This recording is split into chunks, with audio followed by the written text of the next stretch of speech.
വീട് വേണ്ട, ഞങ്ങൾ പുറത്തെവിടെയും പോയി വീട് വെച്ചോളാം എന്ന് പറയുന്ന ആൾക്കാർക്ക് ആകെ എത്ര കൊടുക്കുന്ന അറിയോ? 15 ലക്ഷം. ഒന്ന് നോക്കിയാട്ടെ, ഇതിന്റെ ഒരു അനീതി നോക്കുങ്ങൾ.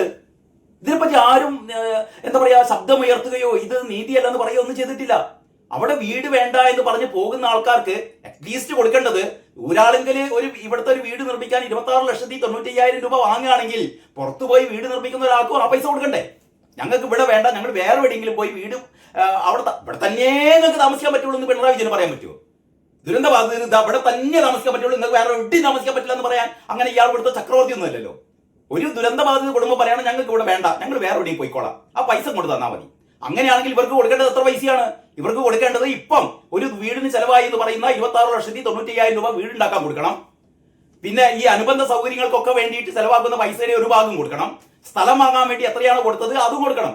അങ്ങനെ ഒരുപാട് ഒരു 60-70 ലക്ഷമാണ് ഇവർക്ക് കൊടുക്കേണ്ടത്. അതിന് പകരം എത്ര കൊടുത്തത്? ആകെ 15 ലക്ഷം.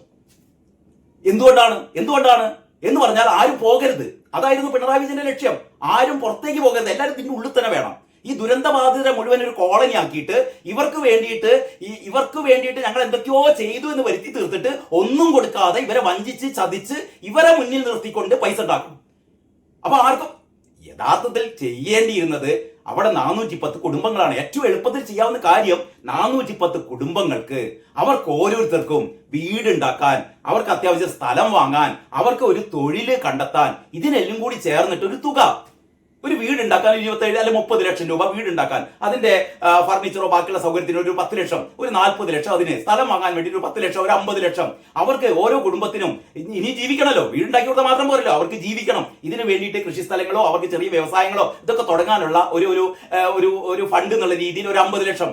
അങ്ങനെ ചുരുങ്ങിയത് ഒരു കുടുംബത്തിന് 1 കോടി രൂപ കൊടുത്തെങ്കിൽ ഈ ദുരന്തബാധിത കുടുംബങ്ങളൊക്കെ അവർക്ക് ഇഷ്ടമുള്ള സ്ഥലത്ത് അവരുടെ എന്താ പറയാ അവർക്ക് ഇഷ്ടമുള്ള വീട്. ഇപ്പൊ ആലോചിച്ച് നോക്കിയാട്ടെ നിങ്ങൾ, ഒരു വീട് എന്നൊക്കെ പറഞ്ഞാൽ ഒരാളുടെയും സ്വപ്നം. അതിന് പകരം ഈ ആട്ടുംകൂട് പോലുള്ള ഈ വീടുകൾ 410 വീടുകൾ ഉണ്ടാക്കി കൊടുത്തിട്ട് ഇവരിങ്ങനെ ഒരു കോളനിയിൽ താമസിക്കുന്ന പോലെ ആത്മാഭിമാനമില്ലാതെ എല്ലാ കാലത്തും സർക്കാരിന്റെ ഔദാര്യം പറ്റി ജീവിക്കുക, അല്ലെങ്കിൽ ഈ പറയുന്ന ജനങ്ങളുടെ ഔദാര്യം പറ്റി ജീവിക്കുക എന്ന് പറഞ്ഞ ലേവലിൽ ഇവർ ജീവിക്കാൻ എത്ര പേർക്ക് ഇഷ്ടമുണ്ടാവില്ല. ഇത് സർക്കാർ നിർബന്ധിച്ച് ചെയ്തതാണ്.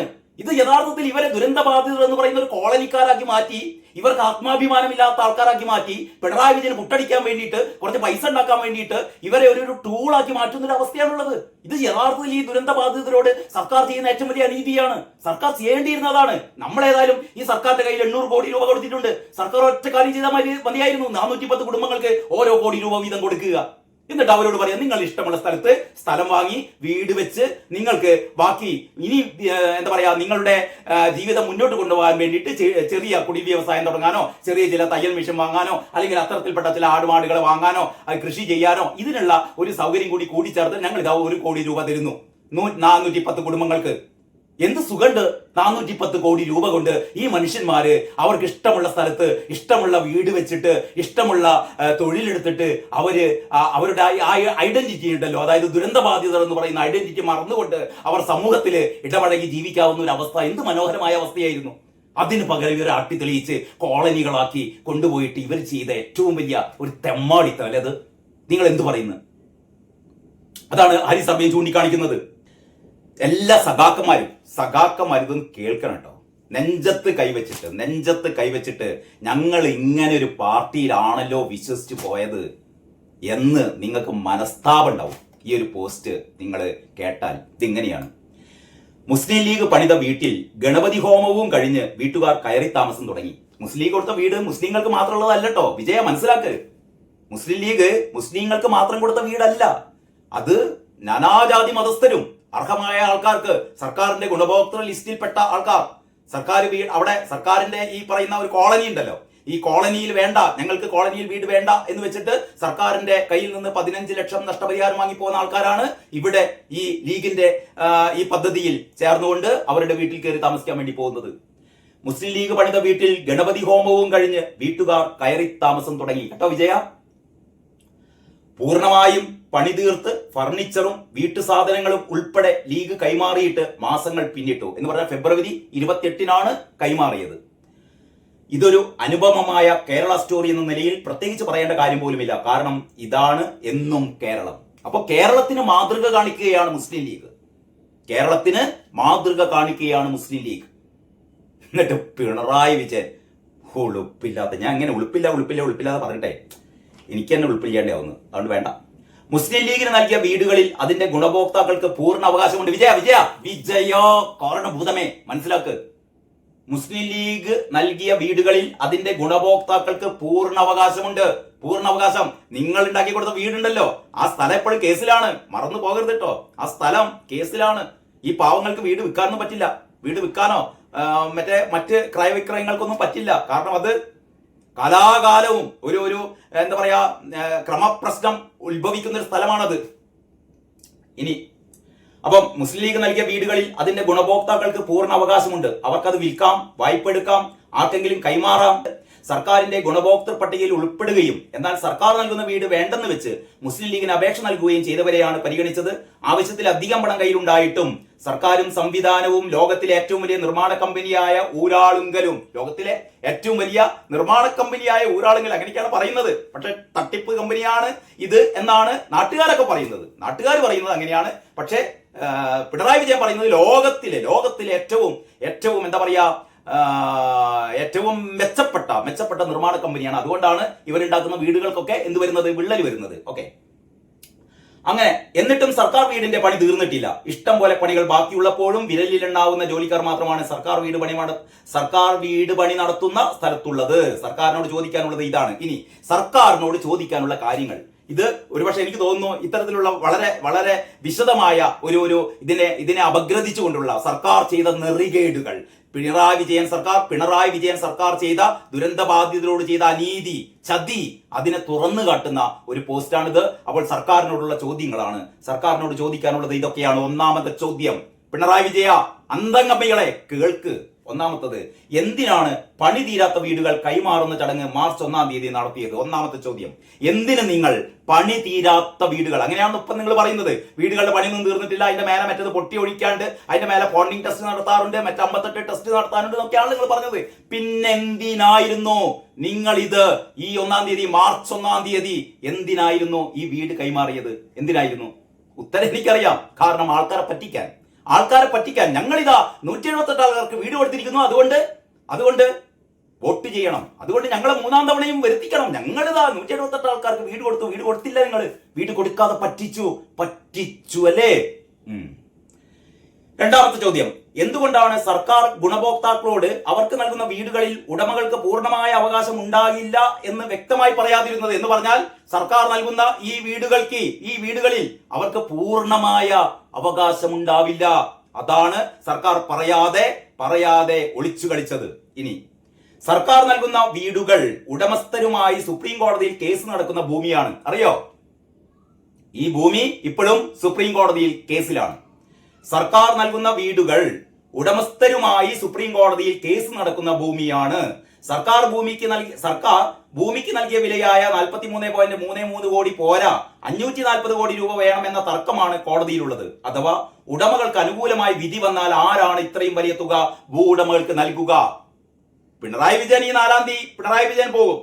4-ാം തീയതി കഴിഞ്ഞാൽ പിന്നെ പിണറായി വിജയന്റെ അഡ്രസ് കേരളത്തിൽ ഉണ്ടാവില്ല. മൂപ്പര് കേരളത്തിലേ ഉണ്ടാവില്ല. മൂപ്പര് ദുബായിലോ അമേരിക്കയിലോ എവിടേക്കെങ്കിലും പോകും. അപ്പം ഗോവിന്ദനും ഉണ്ടാവില്ല, ഒരു ഗോവിന്ദനും ഉണ്ടാവില്ല. അവസാനം ഈ വീട് കിട്ടിയ ഇത്രയും കുടുംബങ്ങൾ അവസാനം സുപ്രീം കോടതിയിലെ കേസ് യഥാർത്ഥ ഭൂവുടമകൾ വിജയിച്ചാൽ കോടികൾ ഭൂവുടമകൾക്ക് കൊടുക്കേണ്ടി വരും. ഈ പറയുന്ന വീടിന്റെ ഉടമസ്ഥന്മാരേക്ക് അവസാനം കൊടുക്കേണ്ടി വരിക.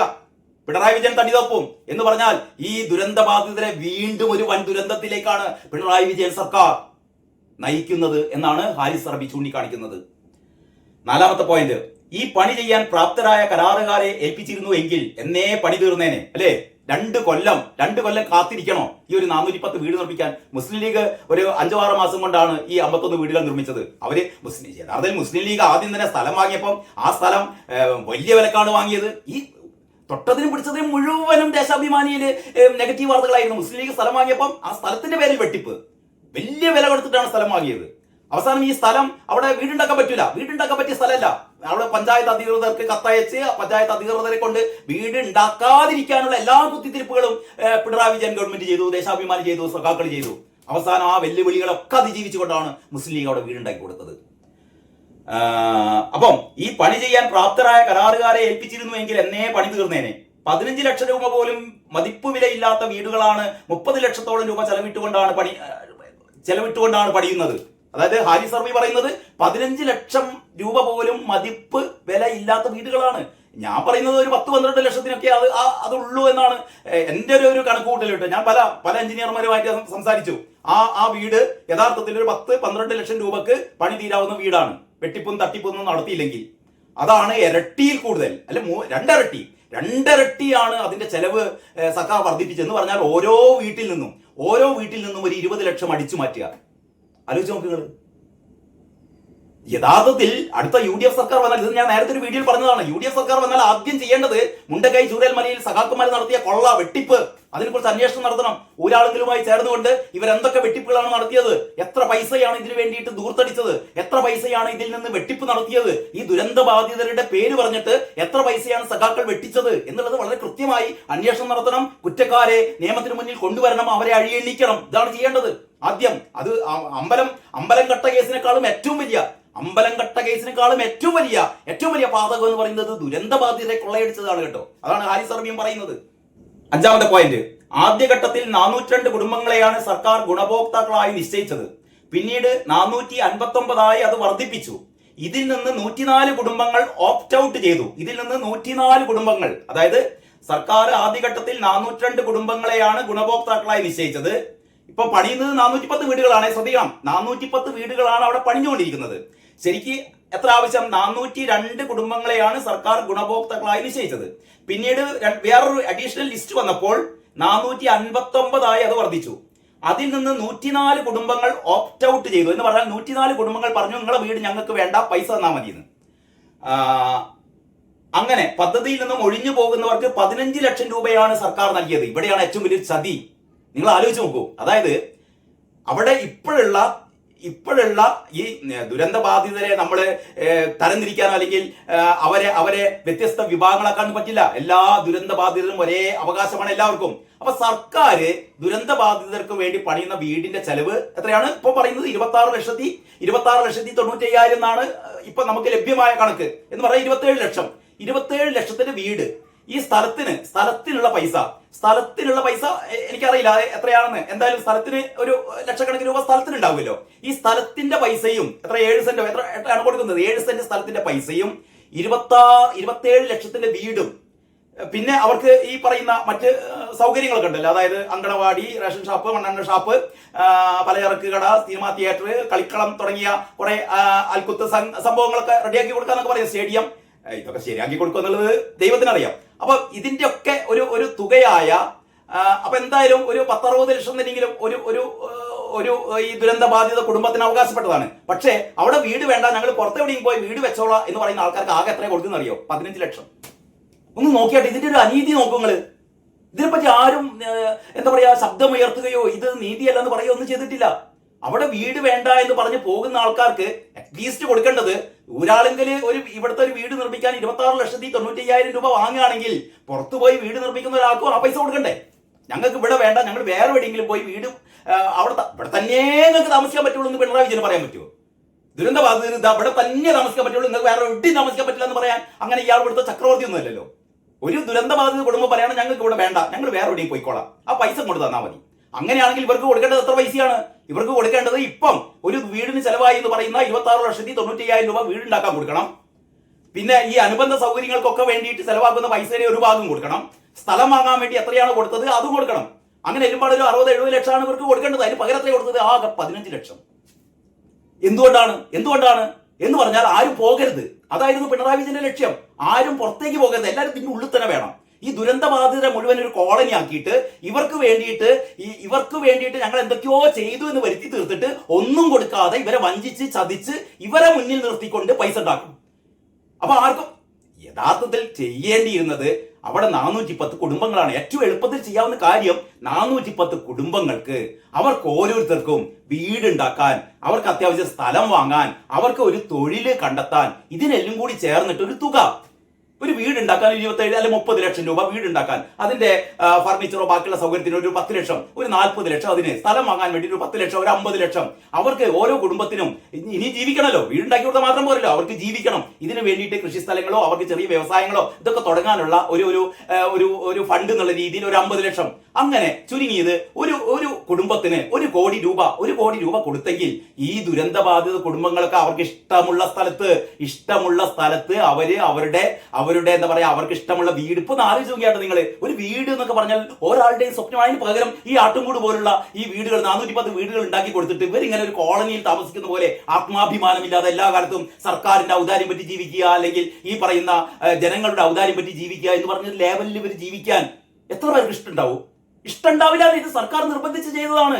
ഇത് യഥാർത്ഥത്തിൽ ഇവരെ ദുരന്തബാധിതർ എന്ന് പറയുന്ന ഒരു കോളനിക്കാരാക്കി മാറ്റി, ഇവർക്ക് ആത്മാഭിമാനമില്ലാത്ത ആൾക്കാരാക്കി മാറ്റി, പിണറായി വിജയന് പുട്ടടിക്കാൻ വേണ്ടിയിട്ട്, കുറച്ച് പൈസ ഉണ്ടാക്കാൻ വേണ്ടിയിട്ട് ഇവരെ ഒരു ടൂളാക്കി മാറ്റുന്ന ഒരു അവസ്ഥയാണുള്ളത്. ഇത് യഥാർത്ഥത്തിൽ ഈ ദുരന്തബാധിതരോട് സർക്കാർ ചെയ്യുന്ന ഏറ്റവും വലിയ അനീതിയാണ്. സർക്കാർ ചെയ്യേണ്ടിയിരുന്നതാണ്. നമ്മളേതായാലും ഈ സർക്കാരിന്റെ കയ്യിൽ 800 കോടി രൂപ കൊടുത്തിട്ടുണ്ട്. സർക്കാർ ഒറ്റ കാര്യം ചെയ്താൽ മതിയായിരുന്നു. 410 കുടുംബങ്ങൾക്ക് ഓരോ കോടി രൂപ വീതം കൊടുക്കുക. എന്നിട്ട് അവരോട് പറയാം, നിങ്ങൾ ഇഷ്ടമുള്ള സ്ഥലത്ത് സ്ഥലം വാങ്ങി വീട് വെച്ച് നിങ്ങൾക്ക് ബാക്കി ഇനി എന്താ പറയാ, നിങ്ങളുടെ ജീവിതം മുന്നോട്ട് കൊണ്ടുപോകാൻ വേണ്ടിയിട്ട് ചെറിയ കുടി വ്യവസായം തുടങ്ങാനോ, ചെറിയ ചില തയ്യൽ മെഷീൻ വാങ്ങാനോ, അല്ലെങ്കിൽ അത്തരത്തിൽപ്പെട്ട ചില ആടുമാടുകളെ വാങ്ങാനോ, കൃഷി ചെയ്യാനോ, ഇതിനുള്ള ഒരു സൗകര്യം കൂടി കൂടിച്ചേർത്ത് ഞങ്ങൾ ഇതാ 1 കോടി രൂപ തരുന്നു 410 കുടുംബങ്ങൾക്ക്. എന്ത് സുഖണ്ട് 410 കോടി രൂപ കൊണ്ട് ഈ മനുഷ്യന്മാര് അവർക്ക് ഇഷ്ടമുള്ള സ്ഥലത്ത് ഇഷ്ടമുള്ള വീട് വെച്ചിട്ട് ഇഷ്ടമുള്ള തൊഴിലെടുത്തിട്ട് അവരുടെ ഐഡന്റിറ്റി ഉണ്ടല്ലോ, അതായത് ദുരന്തബാധിതർ എന്ന് പറയുന്ന ഐഡന്റിറ്റി മറന്നുകൊണ്ട് അവർ സമൂഹത്തിൽ ഇടപഴകി ജീവിക്കാവുന്ന ഒരു അവസ്ഥ. എന്ത് മനോഹരമായ അവസ്ഥയായിരുന്നു. അതിന് പകരം ഇവർ ആട്ടി തെളിയിച്ച് കോളനികളാക്കി കൊണ്ടുപോയിട്ട് ഇവർ ചെയ്ത ഏറ്റവും വലിയ ഒരു തെമ്മാടിത്തം അല്ലേ അത്? നിങ്ങൾ എന്ത് പറയുന്നു? അതാണ് ഹാരിസ് അർബൈൻ ചൂണ്ടിക്കാണിക്കുന്നത്. 6ാമത്തെ പോയിന്റ്, മൊത്തം 410 വീടുകൾ ഉണ്ടാക്കാൻ ആണ് ഊരാളുങ്കലിന് കരാർ നൽകിയത്. ഓപ്റ്റ് ഔട്ട് ആയതും മുസ്ലിം ലീഗിന്റെ ഗുണഭോക്തൃ ലിസ്റ്റിൽ പെട്ടതും കഴിഞ്ഞാൽ 205 വീടുകളാണ് സംസ്ഥാന സർക്കാർ പണിയേണ്ടത്. അതായത് അവിടുന്ന് പൈസ വാങ്ങിപ്പോയ ആൾക്കാരെ ഒക്കെ മാറ്റി കഴിഞ്ഞാൽ ബാക്കി അവിടെ 205 ആൾക്കാർക്ക് വീടുണ്ടാക്കിയാൽ മതി. ഇപ്പൊ 410 ആൾക്കാർക്കാണ് അത്ര വീടുണ്ടാക്കുന്നത്. ഇനി പിണറായി വിജയനും കുടുംബത്തിനും വേണമെങ്കിൽ അവിടുത്തെ താമസിക്കട്ടോ, അല്ല പിന്നെ എന്ത് പറയാനാണ്? അവിടെ 205 ആൾക്കാർക്ക് വീട് മതി, അതാ പറയുന്നത്. അതും കഴിഞ്ഞാൽ 205 വീടുകളാണ് സംസ്ഥാന സർക്കാർ പണിയേണ്ടത്. ഇതുവരെ ഒരൊറ്റ വീട് പോലും പൂർണ്ണമായി പണി തീർത്തിട്ടില്ല. അതാണ് ഏറ്റവും വലിയ ദുരന്തം. ഇതുവരെ ഒരൊറ്റ വീട് പോലും പണി തീർത്തിട്ടില്ല. എല്ലാത്തിന്റെയും ചോർച്ചടിച്ചുകൊണ്ടിരിക്കുകയാണ് ഇപ്പോൾ. UDF സർക്കാരാണ് ഇനി അധികാരത്തിൽ വരുന്നത് എങ്കിൽ ഊരാളുങ്കൽ നടത്തിയ ഈ തട്ടിപ്പ് മുഴുവൻ അന്വേഷിക്കുകയും, ഊരാളുങ്കലിൽ മാത്രം കുറ്റം പറയണ്ട കേട്ടോ, ഊരാളുങ്കൽ ഇതിന്റെ ഒരു ഉപകരണം മാത്രമാണ്. യഥാർത്ഥത്തിൽ തട്ടിപ്പ് നടത്തിയത് കൂലിപ്പണിക്കാരൻ രാജൻ ഉൾപ്പെടെ മന്ത്രിമാർ ഉൾപ്പെട്ട ഒരു ഉപജാപക സംഘമാണ് ഇവിടെ ഏറ്റവും വലിയ തട്ടിപ്പ് നടത്തിയത്. അതാണ് UDF ആദ്യം അന്വേഷിക്കേണ്ടത്. ഈ ദുരന്തബാധിതരുടെ പണം കൊള്ളയടിച്ച ആരൊക്കെയുണ്ടോ, കാരണഭൂതം മുതൽ ഇങ്ങോട്ടേക്കുള്ള എല്ലാ ഭൂതഗണങ്ങളെയും, എല്ലാ കുട്ടിഭൂതങ്ങളെയും തുറുങ്കിൽ അടയ്ക്കുകയാണ് ഇനി വരുന്ന KC വേണുഗോപാലൻ സർക്കാരോ, VD സതീശന്റെ സർക്കാരോ, അല്ലെങ്കിൽ നമ്മുടെ രമേശ് ചെന്നിത്തല ആരാണ് മുഖ്യമന്ത്രി ആരാവട്ടെ, UDF സർക്കാർ ചെയ്യേണ്ടത് അതാണ് എന്ന് ഹാരിസ് ഓർമ്മിപ്പിക്കുകയാണ്. UDF സർക്കാരാണ് ഇനി അധികാരത്തിൽ വരുന്നത് എങ്കിൽ, ഹാരിസിന് ചെറിയ സംശയമുണ്ട്, UDF സർക്കാരാണ് അധികാരത്തിൽ വരുന്നതെങ്കിൽ, ഞാൻ പറയുന്നത് UDF സർക്കാർ തന്നെയാണ് അധികാരത്തിൽ വരാൻ പോകുന്നത്. അവർ ചെയ്യേണ്ടത് ഇതാണ്. ഊരാളുങ്കൽ നടത്തിയ ഈ തട്ടിപ്പ് മുഴുവൻ അന്വേഷിക്കുകയും ഇതിന്റെ പിന്നിൽ നടന്ന അഴിമതികൾ വെളിച്ചത്ത് കൊണ്ടുവരികയും ചെയ്യേണ്ടതുണ്ട്. ഇതാണ് യഥാർത്ഥത്തിൽ എനിക്ക് തോന്നുന്നത് ഈ ഹാരിസ് പറഞ്ഞ ഈ കാര്യങ്ങളുണ്ടല്ലോ, ഇത് യഥാർത്ഥത്തിൽ ഇത് സമഗ്രമായി ആരും പറയാത്ത കാര്യങ്ങളാണ്. എന്ന് പറഞ്ഞാൽ സർക്കാരിന്റെ, പിണറായി വിജയൻ സർക്കാരിന്റെ ഏറ്റവും വലിയ കൊള്ള, ഏറ്റവും വലിയ ചതി, ഏറ്റവും വലിയ അഴിമതി, ഏറ്റവും വലിയ ക്രൂരത അതാണ് വയനാട്ടിൽ കണ്ടത്. അവർ പാഠം പഠിക്കേണ്ടത് ലീഗുകാരിൽ നിന്നാണ്. നാളെ അവിടെ ഈ 51 വീട്ടുകാരുടെ ബന്ധുക്കളും സുഹൃത്തുക്കളും ചേർന്നുകൊണ്ട് അവരാ വലിയൊരു ദുരന്തത്തിന്റെ ഓർമ്മ, നടുക്കുന്ന ഓർമ്മ അവർ മറക്കാൻ വേണ്ടി ശ്രമിക്കുകയാണ്. അവർ സാധാരണ നിലയിലേക്ക് പോവുകയാണ്. അപ്പോഴും ഇങ്ങനെ ചോരയൂറ്റി കുടിക്കുന്ന സഖാക്കളുണ്ടല്ലോ, അവർ വീണ്ടും പറഞ്ഞുകൊണ്ടേയിരിക്കും, എന്താണ്, ഞങ്ങളുടെ വീടാണ്, ഞങ്ങളുടെ വിള്ളൽ വീടാണ് ഏറ്റവും നല്ല വീട്, ഇത് മുസ്ലിം ലീഗിന്റെ വീടല്ലേ, അത് വലിയ സുഖമുള്ള വീടൊന്നും അല്ല എന്നൊക്കെ ഇവർ പറഞ്ഞുകൊണ്ടിരിക്കും. മാത്രമല്ല അവിടെ 12,000 രൂപ ആൾക്കാരുടെ അടുത്തുനിന്ന് 12,000 രൂപ അത് ഓരോ വീട്ടുകാരും പന്തല് കെട്ടി അവിടെ സൗണ്ട് സിസ്റ്റം ഒക്കെ ഉണ്ടാക്കി അവിടെ ഭക്ഷണ പദാർത്ഥങ്ങളൊക്കെ ഉണ്ടാക്കി അവരുടെ ഒരു 25 കുടുംബങ്ങൾ ക്ഷണിച്ച് എന്ന് പറഞ്ഞാൽ ഒരു 100 ആൾക്കാരെ വീതം വിളിച്ച് അവർക്ക് ഭക്ഷണം കൊടുക്കുക എന്ന് പറഞ്ഞാൽ ഈ 12,000 രൂപ കൊണ്ടൊന്നും ആവില്ല. പക്ഷെ ഒരുമിച്ച് ഇങ്ങനെ ഒരു പരിപാടി നടക്കുമ്പോൾ 12,000 രൂപ മതി ഓരോ കുടുംബത്തിനും. അങ്ങനെയാണ് 12,000 രൂപ അവർ പിരിപ്പിച്ചിട്ട് ഈ ഒരു വീട്ടിൽ കയറി താമസം. അപ്പം മുസ്ലിം ലീഗുകാരുടെ വീട്ടിൽ കയറി താമസം കൂടി എന്താ പറയാ കുളമാക്കാൻ വേണ്ടിയിട്ട്, അതുകൂടി ഇല്ലാതാക്കാൻ വേണ്ടിയിട്ട്, നശിപ്പിക്കാൻ വേണ്ടി നടക്കുന്ന വിഷജീവികളെ നമ്മൾ എന്ത് പേരിട്ട് വിളിക്കണം? അന്തം കമ്മികളെന്നല്ലേ? ഇത്ര ലോകത്ത് ഇങ്ങനെ തെമ്മാടിക്കൂട്ടം, ഇത്ര വിഷം നിറഞ്ഞവര്, ഇത്ര കുടില ചിന്താഗതിയുള്ളവര് വേറെ ഉണ്ടാവില്ല കേട്ടോ, സഖാക്കളെ പോലെ.